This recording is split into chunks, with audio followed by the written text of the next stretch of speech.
When dealing with fractional exponents, it's good to think of it as some type of root.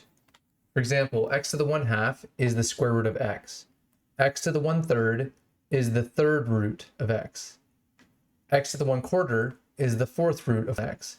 And x to the 2/3 is also the third root of x, except this time we also square it. The numerator does what it always has, which is just puts the value to an exponent, and the denominator determines the root. Okay, let's try this example over here. This is the same thing as 9 to the 1/2 divided by 4 to the 1/2. If we look at our first example over here, that's the same thing as square root. So this is the same thing as square root of 9 over square root of 4. The square root of 9 is 3, and the square root of 4 is 2. Okay, let's try this example. In this case, I like to start off by using the tug-of-war method. So we get 1 over x to the 4.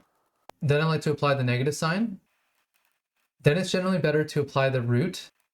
One thing to note is you can reduce fractions even if they're in exponents. So we get x to the 2. And then finally we can do 2 times 3 and get x to the 6. Okay, next example. In this case, we want to multiply the exponents together. But since they're fractions, we can do cross-reducing. And we get x to the 5 over 2. But most teachers won't want you to leave it like this. So we're going to change it to the square root of x to the power of 5. That's it for this video. Go and try these 2 questions for homework. If you know someone that needs tutoring, you can earn referral rewards for each successful referral. This can be anywhere from $20 to $120 depending on how many hours they do in the first month of tutoring.